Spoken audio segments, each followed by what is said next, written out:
far as timetable, there is no timetable as far as I know. And it is a setback. You know, you want your best player to be here, and there is a short window, as you've alluded to. As I said yesterday, we're working as if this is the 6th to the 23rd, so there is some time, but, you know, it is a setback. I mean, you have to be honest and understand that this is a setback, not having one of the best players in the NBA here. How challenging is it? How frustrating is it for your star player not to be practicing with you when you have such a short period before the season starts? I'm here to talk about PJ Tucker. Anything outside of that? First of all, I thought that was a 7-Up, and I was like, oh, that's old school, but it was Gatorade.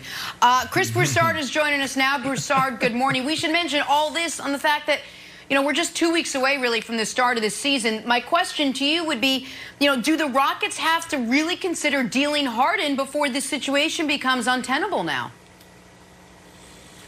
Well, Jen, if you're asking me, do they have to trade him before the season starts, I would say no. In the words of Kevin Durant, it's too soon, bro. It's too early, all right? You don't know how things are going to play out. You obviously haven't had a lot of communication with James Harden, if any.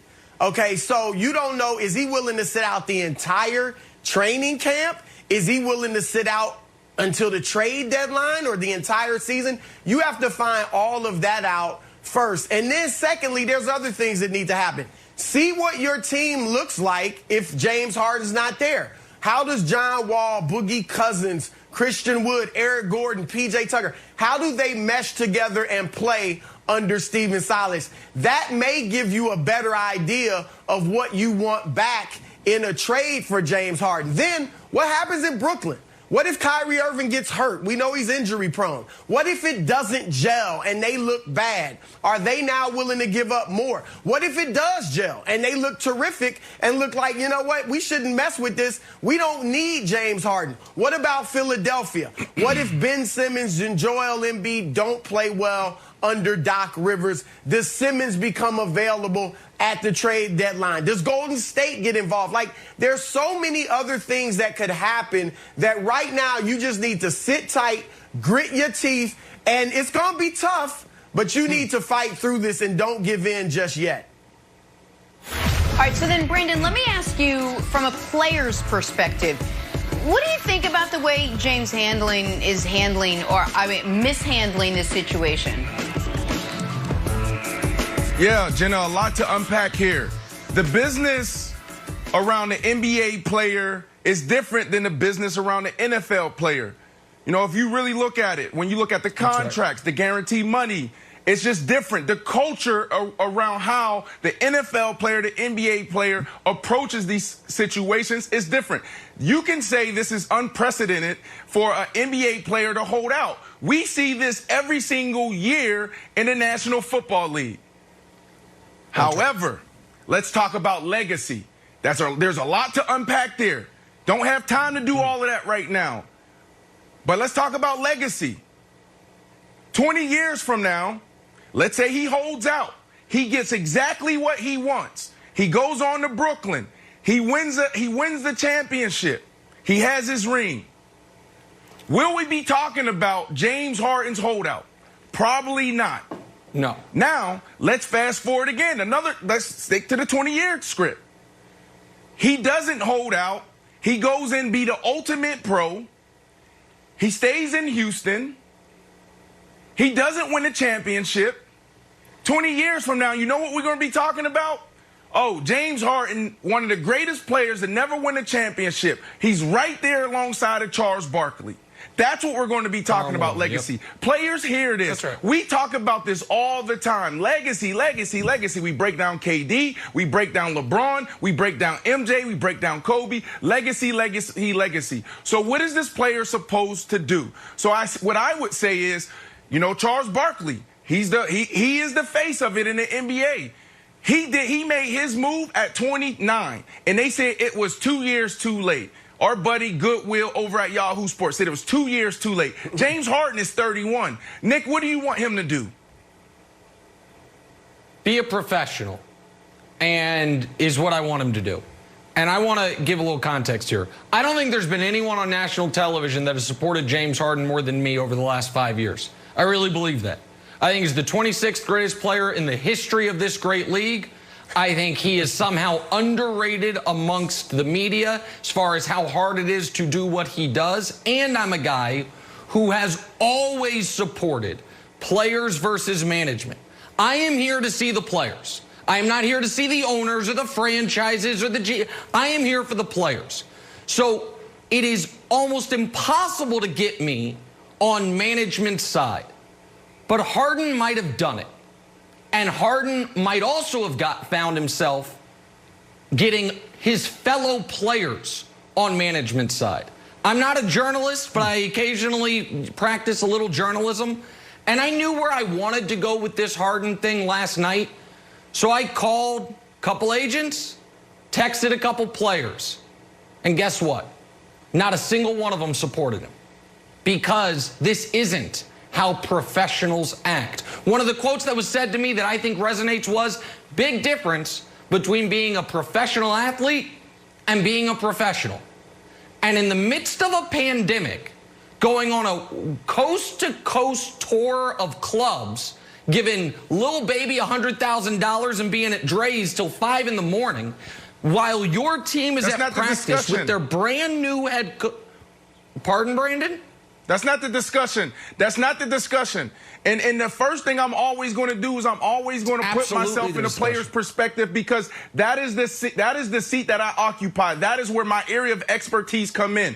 So you're talking about it's not professional. Was it professional when Eli Manning, he told the San Diego Chargers I'm not coming to play for you? Was it professional there? Was it professional the way Tom Brady got out of New England? Was it professional when you can go across the board in the NBA and it's not it was professional for other guys to hold out and to try to gain leverage? No. Brandon, so now you're calling it unprofessional? Tom Brady, yes.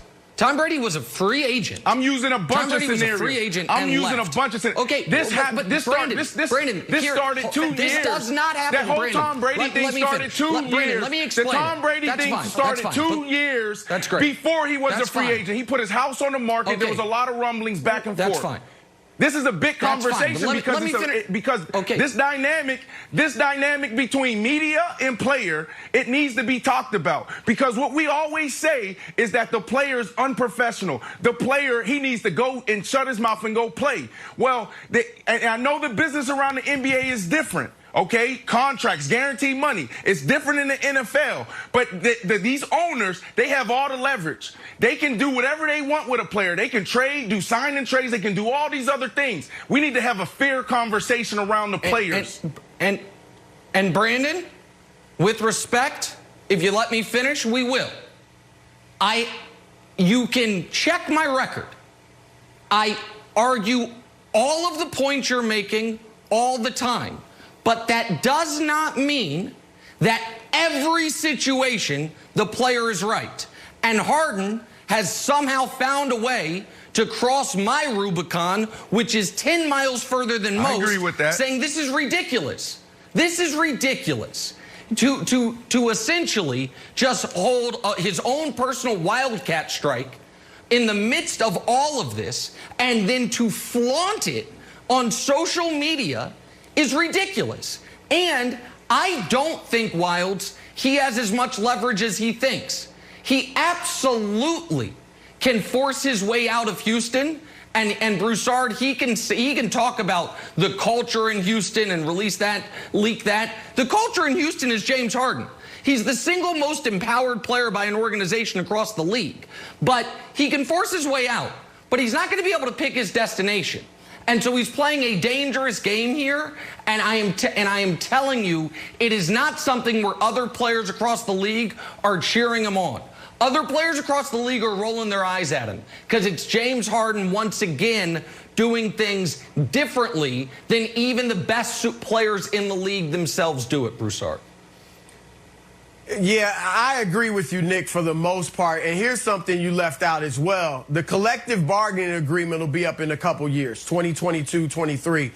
The owners will take it out on the players for this, for stuff like this. Believe me, the owners always win, but they're going to go harder at the players because of things like this. Now, Brandon made some interesting points, and I don't like at all what Harden's doing. I feel the same way as you, Nick, and what the players and agents are saying. However, there does come a time when, like, if Harden plays out this contract, goes somewhere else, and ultimately wins a championship, he may be at a stage of his career where it doesn't matter anymore. Like, when Gary Payton won his championship in Miami, does that change his legacy at all? You know, he was a role player there. So that's where, and Brandon mentioned 20 years after Harden wins a championship elsewhere, will we be thinking of this holdout? How about 2 years from then? I mean, Anthony Davis, nobody's thinking of the mess that he made in New Orleans while it wasn't quite this bad. But he never didn't show up.